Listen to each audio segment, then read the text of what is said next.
My biggest regret in Magic and in YouTube, I think, and this is my honest answer, did a little Q&A on Instagram. Here are the Q's and the A's. How have your cardistry skills been? Are you practicing something new? Am I practicing something new? Is this new?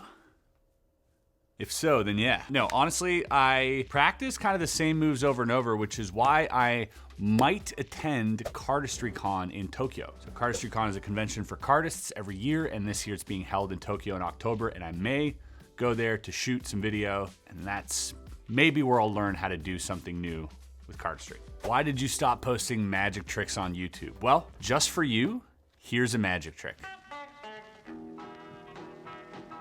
Next question. Are you interested in visiting Bolivia? It's a very specific question.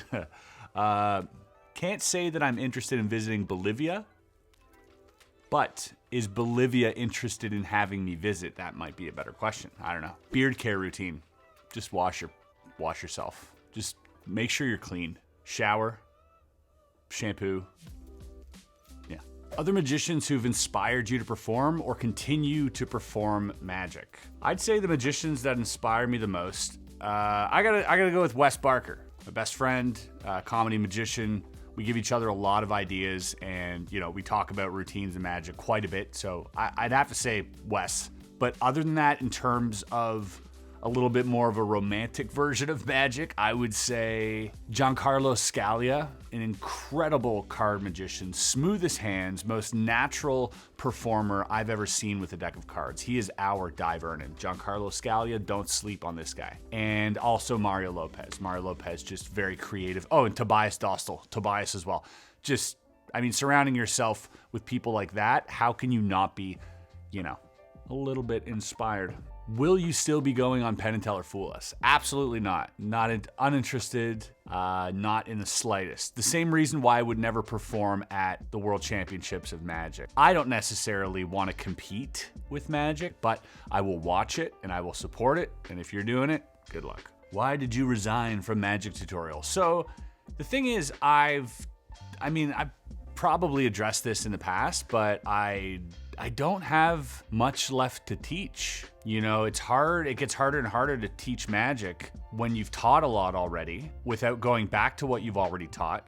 And for the most part, even the person typing this, probably still lots to learn on my old videos that you haven't learned yet. So I think you're just looking for something new and something fresh. And that isn't always the answer when it comes to practicing a craft. Sometimes you gotta do the boring work and you gotta practice the old stuff that you hate. Hot take, but that's the truth. Now, if you want something flashy and cool and looks visual and awesome, and you want that constant dopamine hit, support magic shops. They're selling effects all the time if that's what you're looking for. But for free tutorials, just practice your double lift, man. Practice shuffling cards. That'll probably help you out the most. And then just sit back with those ideas and those principles that you've learned, such as controls and peaks and steals and all this stuff, and routine together something, make something. And then, you might hit that creative spark. But by the way, if there's something worth teaching that I think is worth teaching, I will teach it on, or have somebody come and teach it on the channel. We've done that with Tobias last summer. I believe we taught something, was the last thing we taught. Long answer, but there you go. How are you feeling about the channel now? Well, I know that things are definitely slowing down on my end. Not just in terms of video views and how well they're performing on the algorithm, which is constantly and ever changing, but also myself. I feel myself beginning to want to focus more on single projects and not spread myself so thin. I think that's something that I've been doing quite a bit of in my lifetime. So, just more focused work. Over the last 10 years, how has your relationship with magic changed? I think magic has changed quite a bit over the last 10 years since I've started uploading videos. There was a peak, and even if you look at Google Trends for magic, there was a peak in 2012 and 2016. There was these highs, and I think that might have been where, movies like Now You See Me came out, and there was just, I think, a more general appreciation of magic. Since TikTok blew up and the internet blew up, I definitely have seen a decline in the amount of people interested in learning magic. And a lot of that is due to the hyper social and sort of desensitized audience. People are desensitized to magic because they're seeing it a lot. And that's not necessarily a bad thing. I think that it's going to wean out the people who weren't in it for the long haul anyways, and they get their instant fix of like, wow, this is cool, wow, visual, and dump it, move on. And I'm sure a lot of you have, and that's totally fine, but some of you will stick with it. You know, obviously magic has changed a lot because of, you know, online platforms. I think the same performers that have been doing corporate shows 20 years ago with that same act are still doing it now without a hitch. There has been a shift towards, in my opinion, close-up magic a little bit more. I think we've shifted away from the stage quite a bit. If you look at America's Got Talent and these type of things, it's all close-up. There aren't very many stage acts, and the ones that are there aren't very popular. So it's definitely shifted more towards close-up. And I think after the pandemic, we've also probably learned to appreciate other people's company rather than, you know, going to and having these like small gatherings and stuff. So I've seen that. It's still headed in the same direction at the same speed, I believe. What's your favorite gambling sleight of hand move? The second deal. The second deal is something you can practice, and when you get moderately good at, it feels incredible. It feels like you're the biggest Vegas card cheat. I say card cheat? The biggest Vegas card cheat. It's something that doesn't take an immense amount of skill to get pretty proficient at, and I think that's because of the low skill cap. I think that's what makes me come back and practice it even more, because it feels good. You get that nice, you know, sort of dopamine rush when you're hitting these second deals.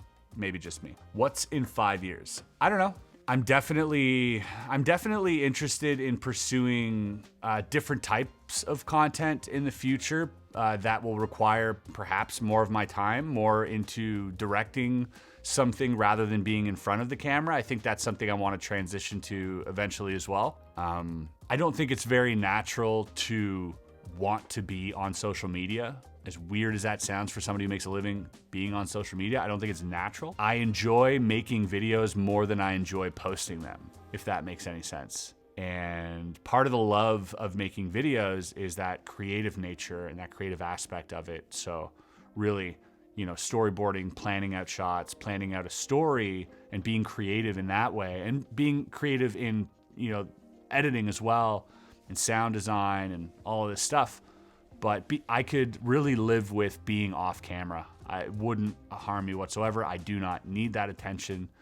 You know, I think I'm a little old for it, to be honest.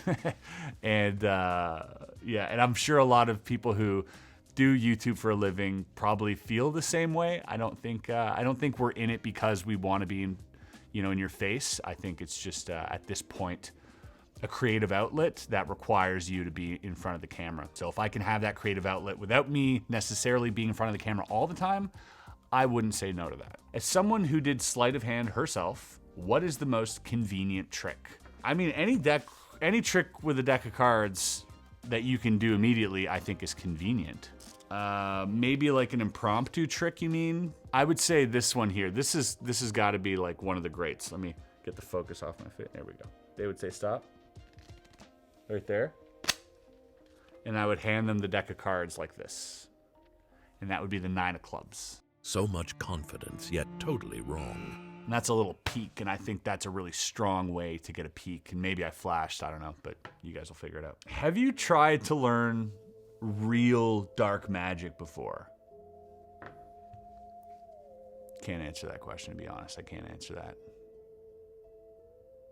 When practicing magic, do you have a certain place where you always are? When practicing magic, I'm normally right here. A lot of times what I'll do is I'll set up the camera when I'm alone, and I'll film for like 2-3 hours. I'll film my session, and I'll have a monitor right here, and I'll just like look at the monitor. And if anything good came from it, I will snap that out and post it on a video or something. But for the most part, yeah, it's just me, you know, going over things, playing with ideas in my head. So right here. But being alone, I think, is clutch. I think is a big factor in practicing. I think you need to get into a flow state, much like writing, much like anything. You get into that flow state, and it's easier to do that without distractions. So notifications off and be by yourself. How to survive from a burnout. I'll let you know. Will you do some tutorials again for tricks? It's like, okay, this is the third question. Yes, I will. I promise you I will do it again. I can't promise you when, and I can't say that it's gonna be consistent, because if something merits a tutorial, then we'll do that. But until then, look back. There's a plethora, an absolute immense Alexandria library online of sleight of hand moves. So get on that, go train, You don't need to learn the latest, newest thing. There are 100,000 things that you can learn that are better than anything I can teach, that are free right now on YouTube, I'm sure. And if they're not, you can get them at a shop. By the way, shout out to Vanishing Ink. I've shopped at Vanishing Ink for probably the last decade. They're an amazing magic shop, great service. Their warehouse currently burnt down in Sacramento and leaving all of their physical products just absolutely dismantled, burnt to a crisp. Nothing was salvageable, which is really sad. They have 47 employees, and they're trying to bounce back. I will leave the link below to Vanishing Ink Magic. For all of you asking me if I'm gonna teach sleight of hand magic again, I will, but if you're yearning to learn something new, head over to their download section. Check out their downloads. Some of them are super cheap. They have master classes as well with some of the greatest performers on earth. Go check that out. Honestly, you're gonna learn a ton. It's not gonna cost you much, and it'll support this magic shop because it's a digital product. They don't have to ship you anything, and it'll really help them out during this time. So Vanishing Ink Magic, check them out. Would you consider going to a puzzle party in the future? Would love to see a video. That is an interesting concept, and I've never really given it much thought. I know, okay, so puzzle parties, for those of you who aren't aware, are like the convention for puzzlers or puzzle creators. But I think to be invited as a member of Puzzle Party, I think you have to create a unique puzzle and be part of the puzzle exchange, like give them away to other puzzlers or something. I don't exactly know, but yes, I would love to attend one of the puzzle parties. If one of you are out there as a member, shoot me an email, let me know exactly what I have to do to get there. I would love to attend. I don't even know if you're allowed filming these things, so let me know. How much time have you spent learning magic tricks? So much time, way too much time. I've spent so much time learning magic tricks that I'll never use. What magic trick could you do one-handed, and can you do it with both hands simultaneously? Ooh, that sounds like an insane challenge. I definitely can't do it with both hands, but I would have to say...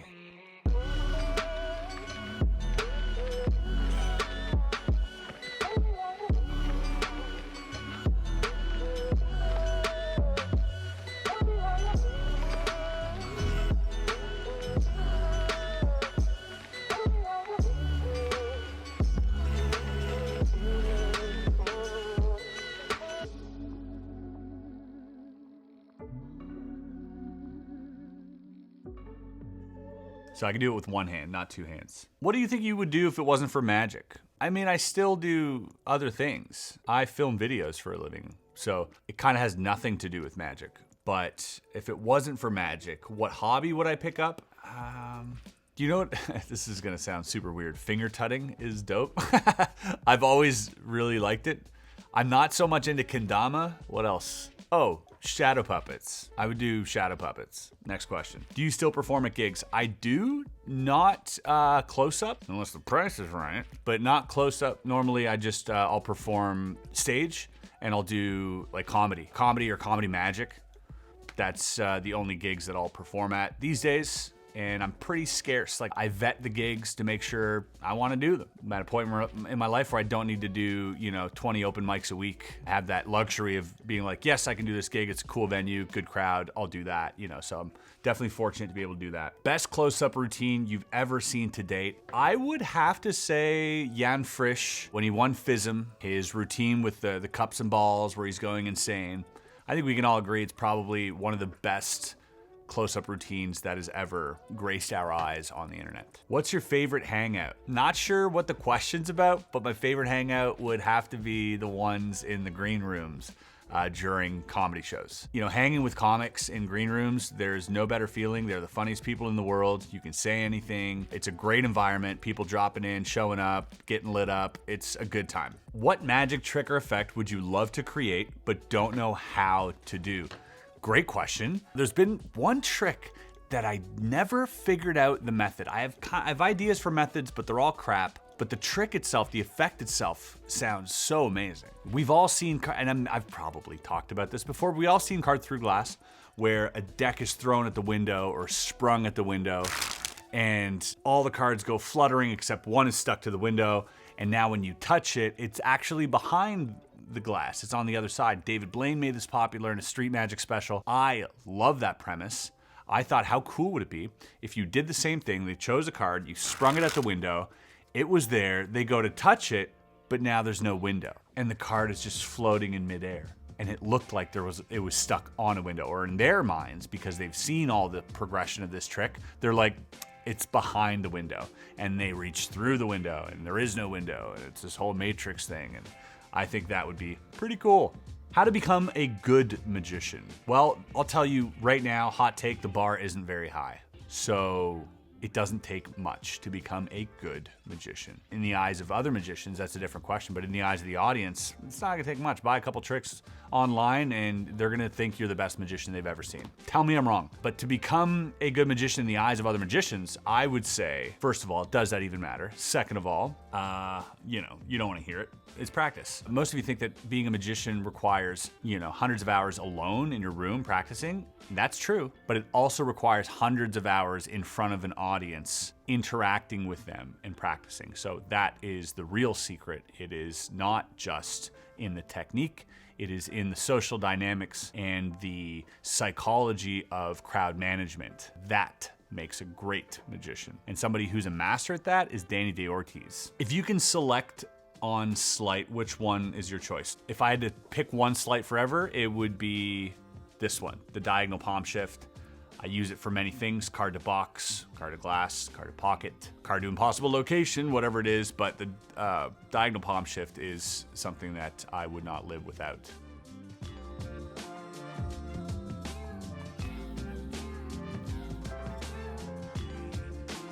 And from the same person, what's your favorite gimmick these days? Hard to say, because I don't really use them. Maybe Extreme Burn, but I don't use it. But it's my favorite. I like it. A lot of the stuff that I'm performing now, I really have a hard time doing, and this is possibly one of the reasons why you haven't seen a Street Magic video from me in like a decade. I have a really hard time performing other people's things as I get older, as I get more creative, and as I get more into comedy as well. I just have a hard time doing other people's things. I like taking tools that magicians have, let's say like a Sven pad or like these things, and making my own routine, obviously, but other people's routines and other people's sort of gimmicks, I have a hard time doing. What's the most ambitious project you've worked on? Any plans for a new one? The most ambitious project I worked on was potentially Area 52. And I haven't posted there in months, and it's because it is so ambitious. I'm currently working on multiple investigations, two of which have been kind of halted for different reasons, which I won't get into, but I am leaving in a couple days to go to another thing, and it is quite ambitious, and I will keep you guys posted. What's your biggest regret during your YouTube and magic career? My biggest regret in magic and in YouTube, I think, and this is my honest answer, not separating the channel for magic and puzzles. I think looking back on it, I could have separated them. Would it be just spreading myself even thinner, than I have been? Probably, possibly. But also I think that it wouldn't have hurt each other. I think when I post magic videos, the puzzle fans don't like it. When I post puzzle videos, the magic fans don't like it. Some of them love both, but there are obviously people that don't. And I think that would have maybe helped. I don't know. But that's one thing I do often think about is like, what if? So thanks for bringing that up. Who is your favorite performer who has a completely different style than you? I think most performers have a different style than me, and that would be maybe Danny De Ortiz. I could never do what he does. Even if I learned the sleights, and I took a 3-hour workshop with him to learn his tricks, and it's like, yeah, I'm not gonna do any of this. I was more interested in the psychology of audience management that he's obviously mastered. Seeing him work, is just miracle after miracle, and it makes me not want to even touch a deck of cards. It's that good. How do you stay focused and motivated when learning a new skill that takes a long time? That's a great question. Instantly, what pops into my head is there are two types of pain in life: the pain of discipline and the pain of regret. You choose which pain you want to live with. If by not practicing a new skill, if you're not practicing a new skill, I should say, you might regret it. But practicing it can be painful, boring, tedious, and a lot of work. Choose your pain. How to deal with a burnout in magic. Okay, so not just any burnout, a magic burnout. And I think, you know what? For some reason, I think a lot of people who get into magic fall out of love with magic. You know, call it a magic burnout. I think it's more of you're not doing it for the right reasons. Find the reason, then you'll be inspired to do it. If you're doing it under false pretense or for personal gain, I think you'll grow tired of it, because you as a person will evolve past the need for what magic brings you. You don't need that anymore, because you'll have become a better person in the other aspects of your life. I think everybody who falls out of love with magic wasn't into magic for the best reasons. Might be hard to hear, but I think that's true. I think to avoid being burnt out in anything, you have to really, really be honest with yourself and ask yourself why you do it. And if you aren't doing it for the right reason, you will burn out. Do you plan on moving into filmmaking, maybe creating a documentary or a fiction series? Yeah, I do. I plan on filming more docs. Like, I'm learning how to film documentary style, like I did with the puzzle documentary in Japan. But I also want to move into maybe horror shorts, maybe long form, script ideas, maybe, write for television or do something. I don't know, but I'm open to definitely using what I've learned to create new things with a camera. What excites you recently? I think writing. I think recently I've really been looking forward to sitting down and writing, which has never really happened. I've always written, in my notes, or written things down or acted on things before even writing them. But writing them really and structuring things out methodically and giving it that extra thought really excites me. I love sitting down with my brain and being like, all right, let's figure this problem out. I don't know. I sound so old. Do you think this world deserves more puzzle box designers? Yes, absolutely. I think designing puzzles is a very thrilling and fulfilling and incredibly difficult project. We've been doing it here. We've been designing different puzzle ideas that we're going to eventually come out with that we've been working on. And, only until you do it do you realize that there are a lot of bases to cover and so many variables that you have to foresee, but that can be really, really exciting. So, hopefully out there, people get inspired by the puzzle videos I do and create new puzzles. And we get emails all the time from people sending us their brand new creations. So definitely, I think there needs to be more puzzle box creators out there. Ever thought about making a first chess set? I have thought about that. What's your process for coming up with a new magic trick? So the process can differ. I think it can differ from starting, and this goes for even the best consultants in the world, some of which are my friends. I've asked them the same question, and the answer was always, sometimes it's the method. So a new method exists. How do we justify this method? How do we build around it? Other times it's an effect. Other times it's, what do we want the spectator to feel like? I want them to feel like they've lost their phone, or I want them to feel like they've gained heightened ability to hear things, or whatever that is. That can be the start of the effect. So sometimes the method, you have a pen that changes into a pencil. You can pull from, I think, different things to inspire a magic trick. But also, and this is a rare take, but sometimes story really gets me, like the feeling of a story. If I watch a good show, a good movie, I get a sense of what the writer was going through during that storytelling process.